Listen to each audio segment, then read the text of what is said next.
August 22nd, 2025, Ruth 1-1, 3-6, 14b16. 22. Once in the time of the judges there was a famine in the land. So a man from Bethlehem of Judah departed with his wife and 2 sons to reside on the plateau of Moab. Elimelech, the husband of Naomi, died, and she was left with her 2 sons, who married Moabite women, one named Orpah, the other Ruth. When they had lived there about 10 years, both Mahlon and Chilion died also, and the woman was left with neither her 2 sons nor her husband. She then made ready to go back from the plateau of Moab, because word reached her there that the Lord had visited his people and given them food. Orpah kissed her mother-in-law goodbye, but Ruth stayed with her. Naomi said, "See now, your sister-in-law has gone back to her people and her God. Go back after your sister-in-law." But Ruth said, "Do not ask me to abandon or forsake you. For wherever you go, I will go. Wherever you lodge, I will lodge. Your people shall be my people, and your God my God." Thus it was that Naomi returned with the Moabite daughter-in-law Ruth, who accompanied her back from the plateau of Moab. They arrived in Bethlehem at the beginning of the barley harvest. Gospel. Matthew 22:34-40. When the Pharisees heard that Jesus had silenced the Sadducees, they gathered together, and one of them, a scholar of the law, tested him by asking, "Teacher, which commandment in the law is the greatest?"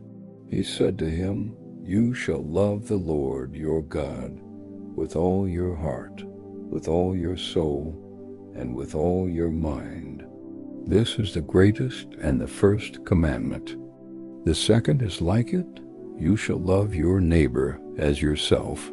The whole law and the prophets depend on these 2 commandments.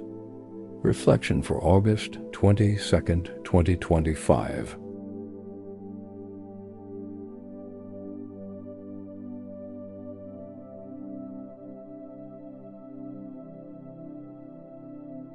Ruth 1-1, 3-6, 14b16. 22. Matthew 22:34-40. Both passages today are bound together by the theme of faithful love expressed in action. In Ruth's story, we see a profound example of loyalty and self-giving love. Ruth could have returned to her homeland, her customs, and her gods, but instead she chose to remain with Naomi. Her words, "Wherever you go, I will go. Your people shall be my people, and your God my God," are not only a commitment of companionship, but also a declaration of faith. Ruth embraces Naomi's God as her own, showing us that true love leads us toward God and binds us to his people. In the Gospel, Jesus responds to the scholar of the law by summing up all the commandments in 2 inseparable truths: love of God and love of neighbor. Ruth's decision beautifully embodies both. She loved God by trusting in him, even in hardship, and she loved Naomi by refusing to abandon her in her suffering. In Ruth, we see love not as a feeling, but as a concrete choice, choosing the good of the other, even at personal cost. Application to our lives: we are called to love with the same courage and faithfulness Ruth displayed. This means loving God completely, not half-heartedly, but with all our heart, soul, and mind, especially in moments of trial. Loving our neighbor concretely. Like Ruth, we must be willing to stay with others, especially the vulnerable, the lonely, or those who suffer. Love is not just words, but presence, support, and fidelity. Seeing love as our mission, just as Ruth's faithfulness eventually led to her becoming part of God's plan for salvation. She was the great-grandmother of King David, Our daily acts of love, though small, are woven into God's larger plan.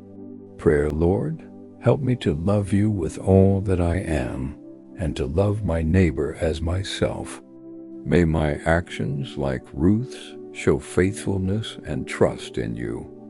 Teach me to remain steadfast in love even when it is difficult, knowing that in love I fulfill your law. Amen. Share this with anyone you think would benefit from today's reading. Don't forget to like, share, and subscribe. Thank you for following.